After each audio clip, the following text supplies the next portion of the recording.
2025 Masehi.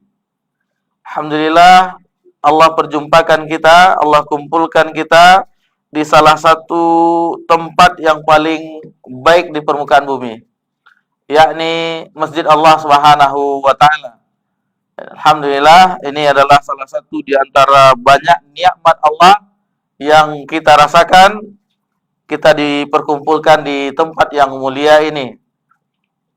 Dan insyaallah kita akan melanjutkan pelajaran kita membahas matan salah satu usul, yang mana di pertemuan yang lalu alhamdulillah kita telah menyelesaikan semua tentang 4 perkara yang wajib dipelajari oleh setiap muslim. Alhamdulillah itu sudah kita pelajari di pekan yang lalu, mulai dari sabar dalam setiap gangguan, kemudian surah Al-Asr, kemudian tafsirannya, penjelasannya dari Al-Imam Al-Qayyim rahimahullah ta'ala tentang jihad. Jihad untuk menuntut ilmu, mengamalkannya, berdakwah, dan jihad di dalam kesabaran. Kemudian kita juga telah mengungkapkan perkataan Imam Syafi'i rahimahullah ta'ala tentang surah tersebut dalam surah Al-Asr. Kemudian perkataan Imam Bukhari, yaitu bab al-ilmu qabla qaulil wal amal, qauli wal amal. Dan dalilnya dalam firman Allah surah Muhammad ayat ke-19. Maka alhamdulillah alinea tersebut 4 perkara yang wajib diketahui kita telah selesaikan.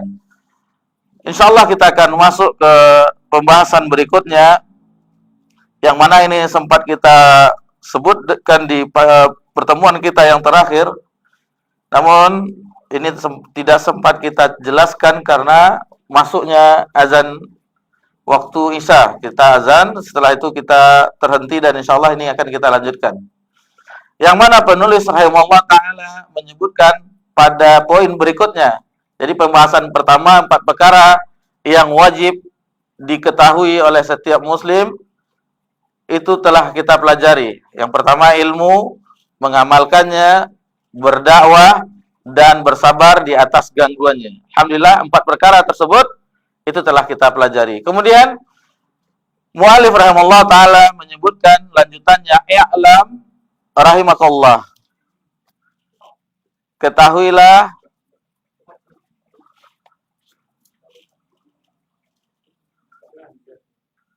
semoga Allah merahmatimu.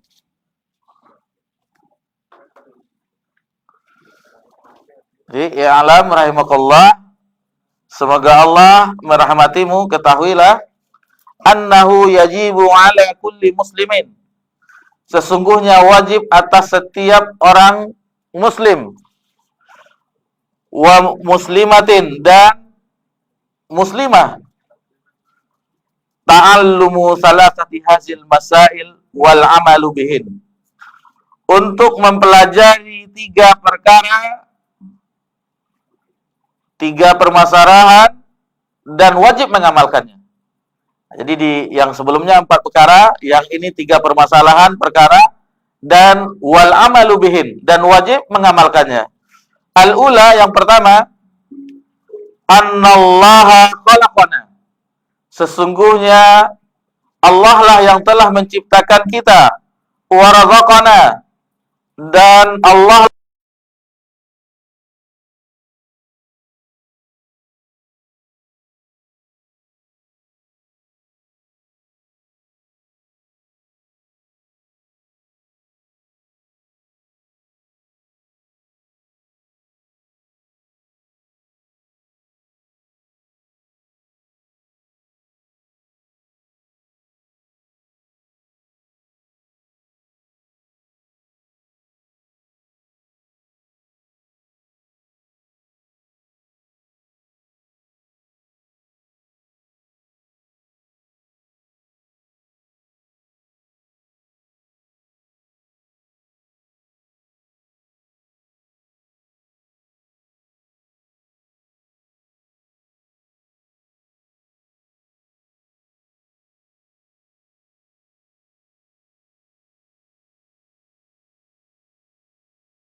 penulis menyebutkan dalilnya firman Allah Subhanahu wa taala dalam surah Al-Muzammil ayat yang ke-15 dan ke-16.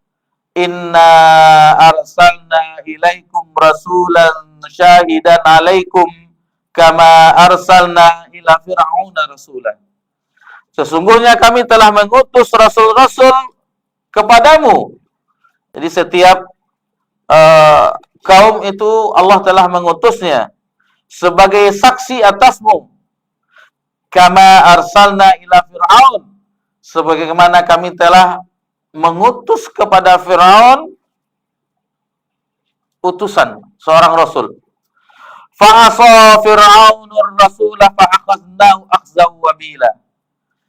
Namun Firaun menjelisihi utusan ini. Maka lalu kata Allah Subhanahu wa taala dalam firman-Nya ini, kami siksa dia dengan siksaan yang berat. Di Firaun diambil contoh Firaun telah menyelisihi Nabi Musa dan Nabi Harun ketika itu mendakwahkan tauhid, mengajak beribadah kepada Allah Subhanahu wa taala. Itu diingkari oleh Firaun sehingga Firaun mendapatkan azab yang sangat berat. Ini dalil yang dibawakan oleh penulis di dalam pembahasan ini. Kita bahas sebelum kita lanjut ke perkara berikutnya. Yang pertama ini banyak dalil yang menyebutkannya tentang bahwasanya Allah lah yang Maha Pencipta. Dan bagi yang mengikuti kajian kita sebelumnya, yang sama-sama kita mempelajari Al-Qawaidul Arba', tentunya kita mengetahui bahwasanya orang-orang Quraisy dahulu itu memahami tentang rububiyah. Rububiyah Allah, Allah yang telah menciptakan, Allah yang telah memberi rezeki, dan seterusnya. Dan ini sempat kita singgung sewaktu kita membahas matan Al-Qawaidul Arba'. Namun untuk mengingatkannya kembali, ada beberapa ayat yang insya Allah akan kita sebutkan bahwasanya Allah itu berfirman, Allah khaliqu kulli syai'. Allah yang telah menciptakan segala sesuatu, seluruhnya, segala sesuatu Allah yang telah menciptakannya. Kemudian tentang kita dalam surah Az-Zariyat ayat 56, wa ma khalaqtul jinna wal insa illa liya'budun. Dan tidaklah kami menciptakan jin dan manusia melainkan untuk beribadah kepadaku, kata Allah Subhanahu wa taala, untuk beribadah kepada Allah Subhanahu wa taala. Jadi banyak ayat-ayat yang menjelaskan, dan begitu juga dalam firman Allah Subhanahu wa taala, walaqad khalaqnakum tsumma sawwarnakum, dalam surah Al-A'raf. Dalam surah Al-A'raf ayat 11, sungguh kami telah menciptakanmu, kemudian kami yang telah membentuk tubuhmu, rupa tubuhmu. Nah, jadi ini beberapa ayat, sebenarnya banyak sekali dalam Al-Quran, itu Allah Subhanahu wa ta'ala menjelaskan tentang bahwasanya Allah lah yang telah menciptakan segala sesuatu, menciptakan kita, menciptakan alam semesta, langit, bumi, beserta isinya. Kemudian adapun tentang bahwasanya Allah Subhanahu wa ta'ala yang telah memberikan rezeki, Allah Subhanahu wa ta'ala berfirman, lanjutan dari firman Allah Subhanahu wa ta'ala di dalam surah Az-Zariyat. Jadi tadi Allah berfirman, wa ma khalaqtul jinna wal insa illa liya'budun. Allah Subhanahu wa taala menyebutkan tentang dirinya, huwallahur razzaqu wa dzul quwwatil matin. Jadi Allah Subhanahu wa taala yang memberikan rezeki. Jadi Allah Subhanahu wa taala menyebutkan tentang bahwasanya Allah lah yang telah memberikan rezeki kepada seluruh makhluknya. Jadi mengenai ayat ini tentunya juga banyak Allah menyebutkan bahwasanya dialah yang telah memberikan rezeki kepada seluruh makhluk. Bapak-bapak, ibu-ibu yang semoga diberkahi dan dirahmati oleh Allah Subhanahu wa taala. Di ayat yang lain kita tambahkan, jadi innallaha, tadi salah, bukan huwallah, tetapi innallaha huwar razzaqu dzul quwwatil matin dalam surah Az-Zariyat.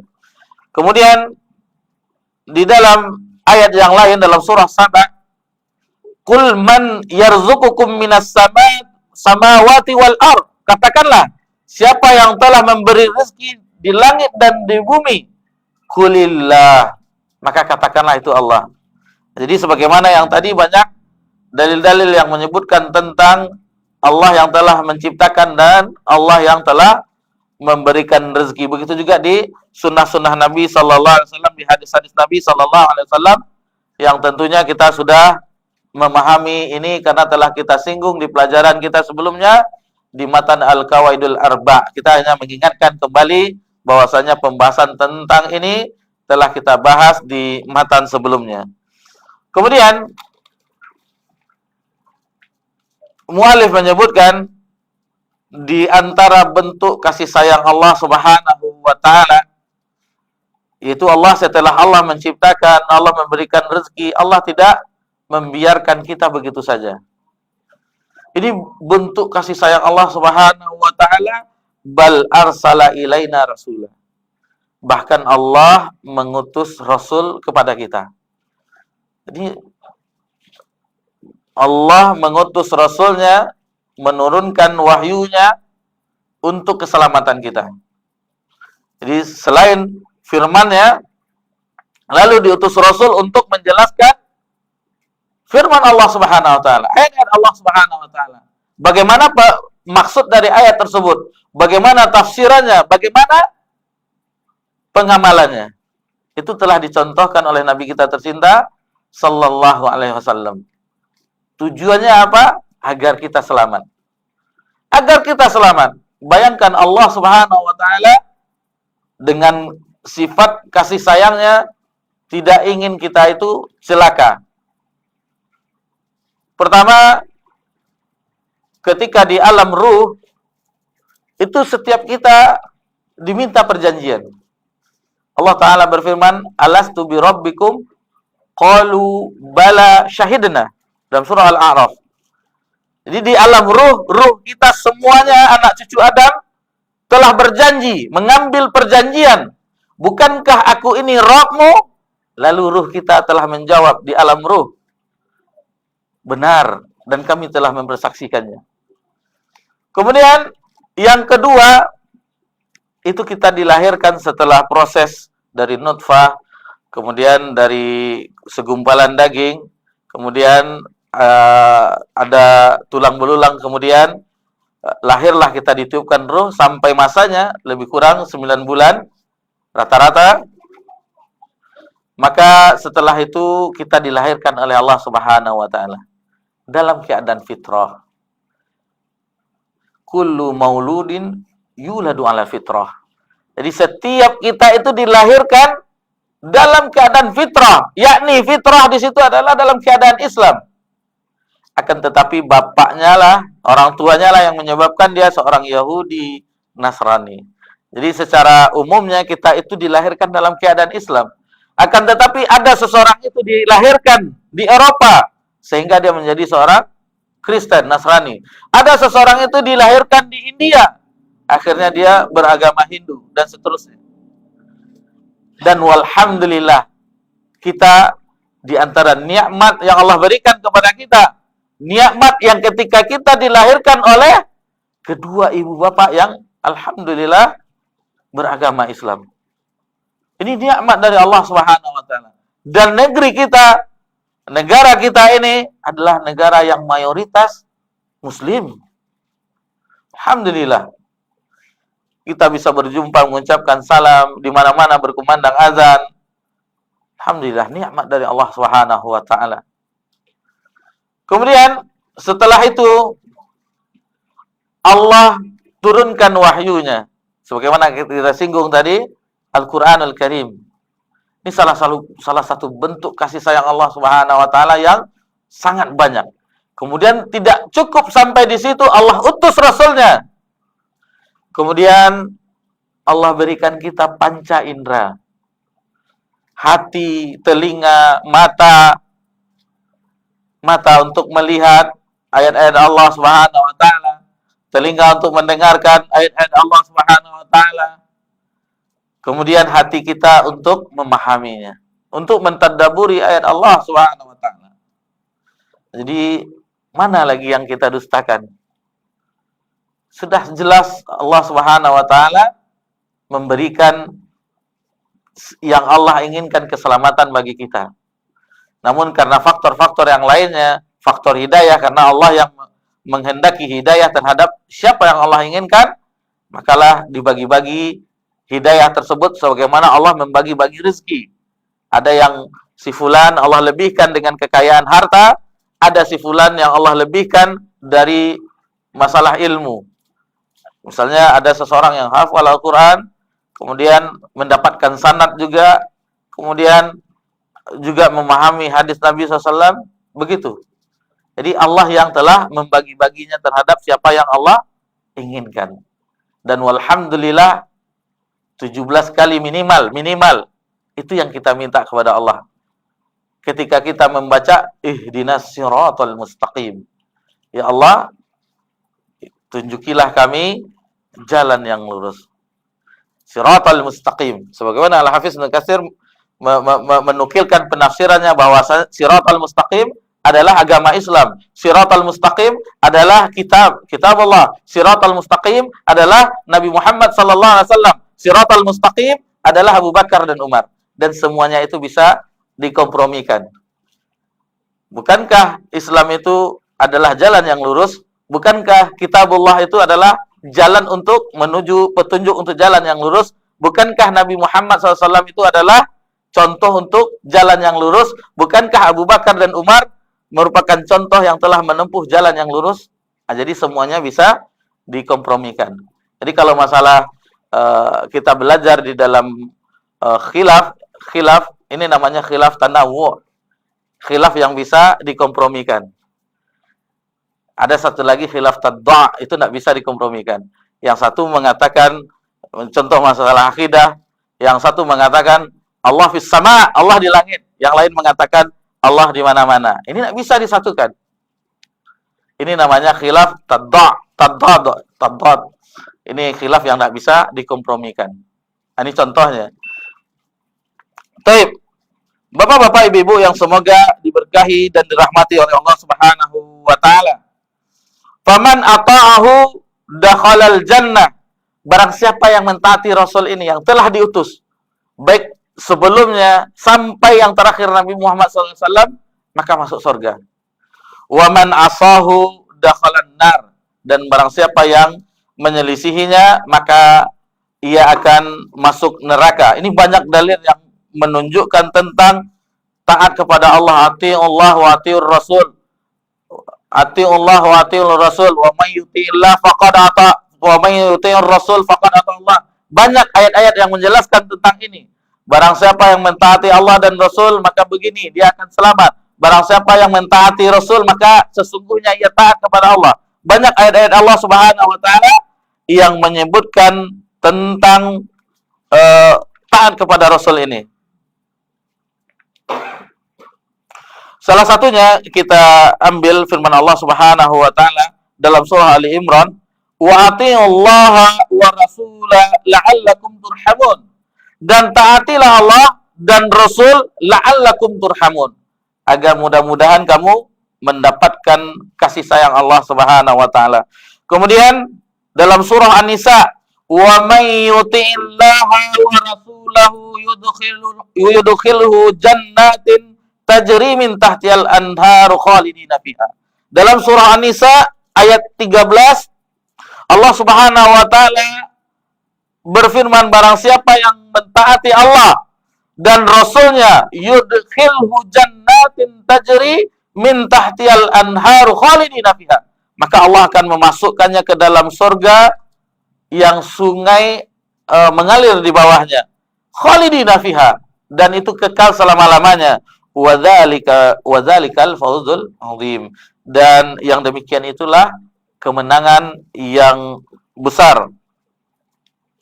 Kemudian di dalam surah An-Nisa ayat 69, wa may yuti'illaha wa rasul Wa may yuti'illaha war rasula fa ulaika ma'al ladzina an'ama Allahu 'alaihim.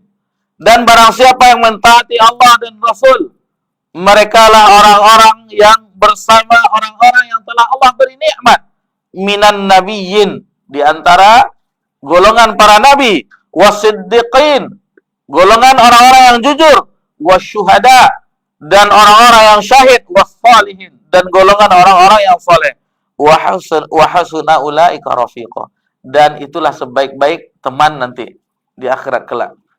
Jadi ini kalau kita taat kepada Rasul, inilah sebaik-baik teman. Para nabi, para siddiqin, syuhada dan salihin.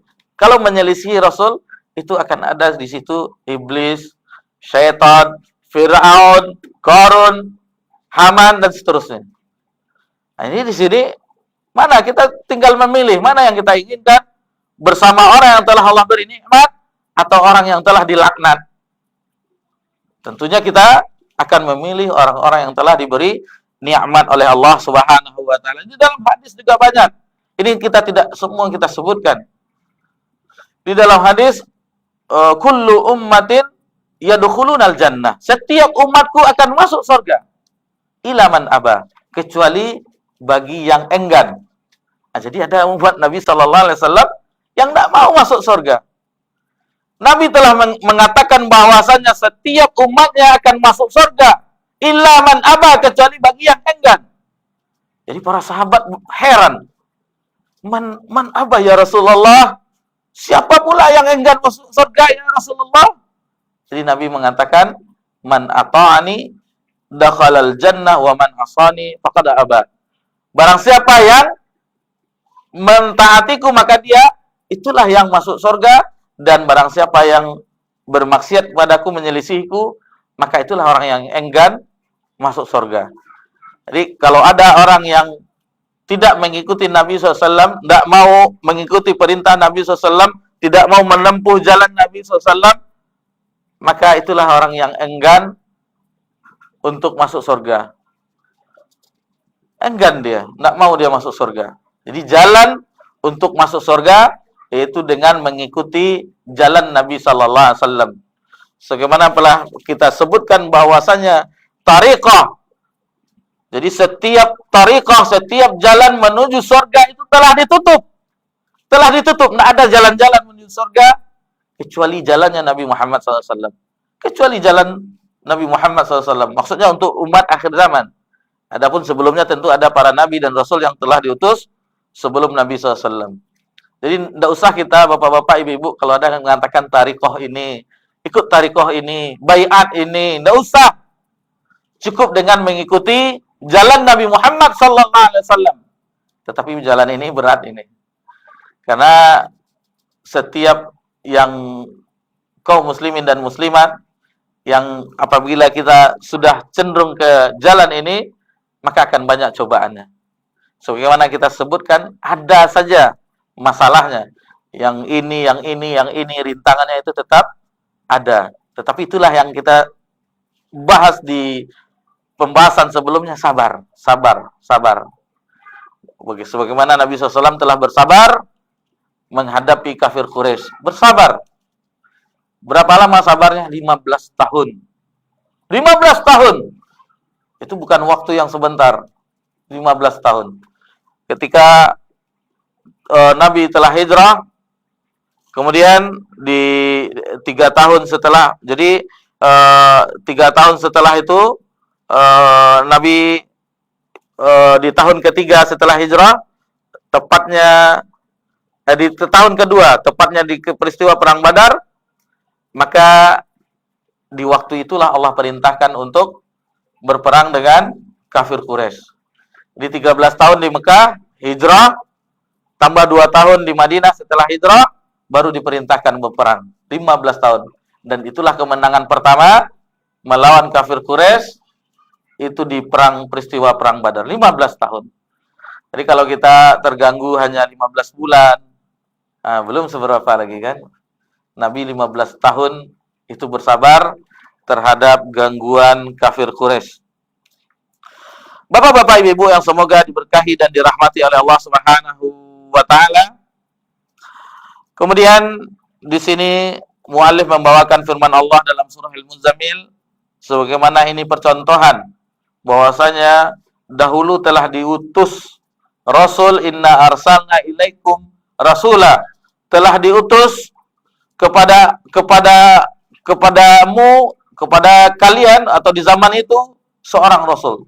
Syahidan alaikum kama arsalna ila fir'auna rasulan. Diperbandingkan, bayangkan Fir'aun saja sudah diutus rasul, akan tetapi Fir'aun menyelisih rasul tersebut, maka Fir'aun mendapatkan siksaan yang berat.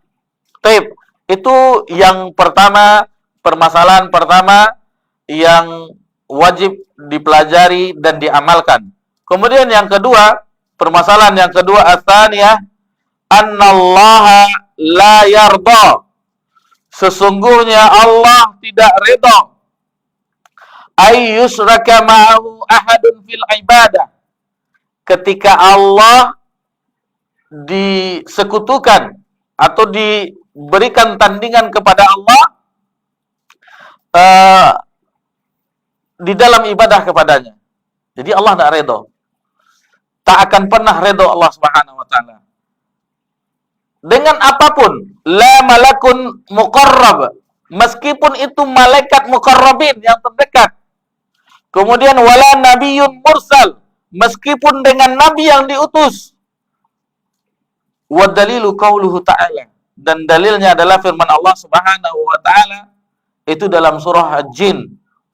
Dalam surah Jin ayat 18, wa annal masajida lillahi fala tad'u ma'allahi ahada. Dan sesungguhnya masjid-masjid itu adalah milik Allah, dan janganlah beribadah bersama Allah dengan sesuatu apapun. Itu makanya tidak boleh kuburan di masjid, apalagi di arah kiblat. Karena ruku, sujud, berdoa itu hanya untuk Allah Subhanahu wa taala. Nah, ini yang kita ingin, dakwah ini menginginkan kebersihan terhadap seluruh yang merusak tauhid.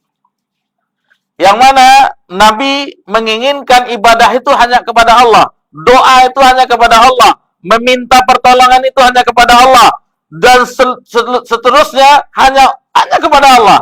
Tidak boleh kepada selainnya. Di sini diperbandingkan dengan makhluk Allah yang mulia. Malaikat muqarrabin saja tidak boleh dijadikan tandingan bagi Allah. Kemudian Nabi yang diutus saja tidak boleh dijadikan tandingan bagi Allah. Apalagi selain itu. Apalagi selain itu. Benda-benda, makhluk-makhluk yang mana telah kita sesembahan selain Allah itu telah kita sebutkan. Sesembahan orang-orang kafir Quraisy ketika di zaman Nabi itu telah kita singgung di matan sebelumnya. Al-Qawaidul Arba'. Jadi ada yang menyembah batu, ada yang menyembah pepohonan, ada yang menyembah bintang, ada yang menyembah rembulan, ada yang menyembah matahari, ada yang menyembah nabi, ada yang menyembah malaikat, ada yang menyembah orang soleh. Itu di zaman Nabi sudah ada. Dan semua sesembahan itu tidak berlaku. Hanya Allah Subhanahu wa taala diberikan ibadah kita. Jadi telah kita bahas. Jadi alhamdulillah setelah kita membahas matan sebelumnya, kita lanjutkan dengan matan ini, maka ada keterkaitannya. Ada keterkaitannya. Alhamdulillah. Jadi masih menyambung pembahasan kita. Itu kalau masih ingat. Kalau enggak ingat ya gimana lagi? Tanya kameramennya. Ini kajian yang keberapa ini tentang sesembahan kafir Quraisy Mekah. Yang pertemuan keberapa di matan Al-Qawaidul Arba'. Sekarang kita Qawaidul Arba' berapa? 7 video ya, 7 kali pertemuan. Dan sekarang ini adalah salah satu usul, ini adalah pertemuan kita yang keempat. Nah, jadi tinggal tanya kepada kameramen, sudah disusun itu. Bapak-bapak, ibu-ibu yang semoga diberkahi dan dirahmati oleh Allah Subhanahu wa taala.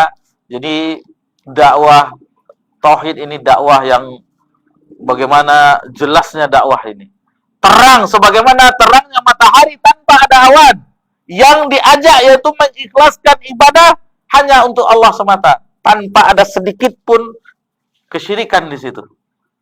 Tidak boleh noda ria di situ. Tidak boleh noda sum'ah di situ. Tidak boleh sesuatu di apalagi ujub.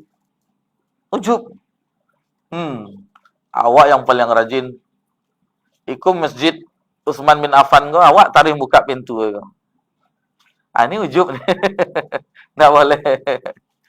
Karena setan selain melarang kita untuk mengajak kita kepada keburukan, kesyirikan, kemudian sesuatu maksiat yang lainnya, setan juga mengajak kita untuk berbuat taat. Berbuat taat, ketika kita berbuat taat, lalu dihembuskan bahwasanya kitalah. Contohnya, ketika sholat malam, malas kita. Jadi setan bukan tidurlah. Mungkin ada, tidurlah. Akan tetapi, ada suatu masa kita diberinya semangat. Karena tidak nampak. Dia di dalam aliran darah kita ada, di hati kita dibisikkannya. Yuwaswisu fi sudurin nas. Kemudian setelah itu dihembuskan, sholatlah kita malam. Ini jam 1/3 malam terakhir. Jadi belum terdengar ngaji-ngaji di masjid kan, biasanya masjid kaum muslimin diputar kajian sebelum azan. Ini belum ada. Maka hanyutlah dia dengan ibadahnya, lalu dihembuskan oleh setan, engkaulah hamba yang paling bertakwa. Ini dah hujub kita, tidak boleh. Padahal sebenarnya kan memang berat untuk ibadah sholat malam. Hembusannya ini ya yang membuat kita ujub. Ketika di pagi melihat orang, nampak je ndak sholat malamnya dah matui sipik je kan.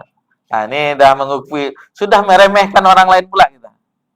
Jadi ini pelajaran yang banyak bagi kita, bahwasanya sedikit tadi kita singgung bagian terakhir, setan itu adalah musuh yang nyata, iblis itu adalah yang senantiasa merayu kita, maka hati-hatilah. Tentunya kita memohon perlindungan kepada Allah, isti'adzah. A'udzubillahi minasyaitonirrajim. Tentunya kita berlindung kepada Allah karena Allah lah yang telah menciptakan pengganggu tersebut. Tentunya kalau Allah yang telah menciptakan, mudah bagi Allah untuk menaklukkannya. Karena waktu azan telah ada tanda maksudnya azan Isya, maka pelajaran kita cukupkan sampai di sini dulu. Mohon maaf jika ada kesalahan dalam penyampaian. Insyaallah di pekan depan kita lanjutkan tentang permasalahan yang kedua yang terhenti tadi. Wassallallahu ala nabiyina Muhammad sallallahu alaihi wasallam wa ala alihi washabbihi ajmain walhamdulillahirabbil alamin. Wassalamualaikum warahmatullahi wabarakatuh.